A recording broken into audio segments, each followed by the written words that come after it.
আসসালামু আলাইকুম রহমতুল্লাহ। নৈপুণ্য অ্যাপ সংক্রান্ত আরেকটি নতুন আপডেট ভিডিওতে সবাইকে স্বাগতম।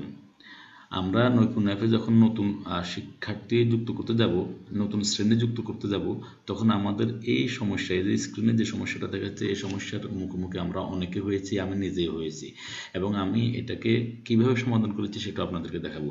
এখানে দেখুন, মোট আপলোড ডাটা 28, মোট পেন্ডিং ডাটাও 28। এটা এভাবে থেকে যাবে, এটার কোনো সমাধান নেই। আপনার ইন্টারনেট যত স্পিডে হোক, এটা সমাধান হচ্ছে না। তো আমি কিভাবে এটা সমাধান করেছি আপনাদেরকে দেখাবো। আমি আপনাদেরকে নিয়ে যাব আমাদের স্কুলের মাস্টার নৈপুণ্যতে নিয়ে যাব। তো মাস্টার নৈপুণ্যতে গিয়ে আমি আমার স্কুলের প্রধান শিক্ষকের আইডিটা ওপেন করব। করার পরে আমি এখানে আপনাদেরকে দেখাতে চাচ্ছি, এখানে যে আমাদের কাছে ড্যাশবোর্ডটা এসেছে, সেখানে যে শিক্ষার্থী ব্যবস্থাপনা আছে সেখানে আমরা ক্লিক করব।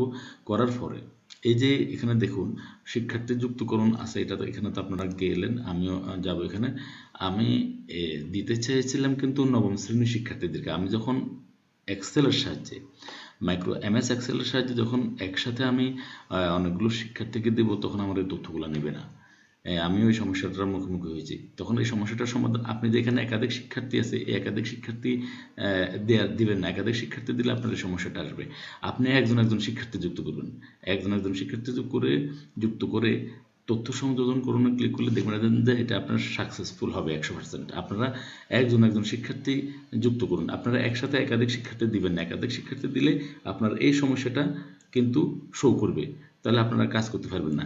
আমি নবম শ্রেণীর কাজ করতে গিয়ে এই সমস্যাটা পড়েছি। আমরা যে নবম শ্রেণীর শিক্ষার্থীদেরকে যুক্ত করেছি এবং সেখানে আমার সফলতা এসেছে, আমি আপনাদেরকে এখন একটু সেটা প্রয়োজন একটু দেখাচ্ছি, লক্ষ্য করুন।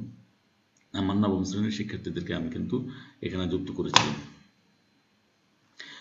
আমি শিক্ষার্থী ব্যবস্থাপনাতে গেলাম এবং আমি খুঁজুনিতে গিয়ে আমি আপনাদেরকে দেখাচ্ছি আমি নবম শ্রেণী করেছি। যে নবম শ্রেণী সেকশনে খুঁজুন, দেখুন আমার নবম শ্রেণীর শিক্ষার্থী আছে ক্লাস 9, এগুলো সবগুলো ক্লাস 9 আমি একজন একজন করে দিয়েছি। আমার এগুলো সবগুলো হয়েছে। আপনারাও একজন একজন দেন, ইনশাল্লাহ সফল হবেন। আশা করি ভিডিওটা ভালো লাগবে। লাগলে অবশ্যই সাবস্ক্রাইব, লাইক, শেয়ার করে যুক্ত থাকুন। ধন্যবাদ।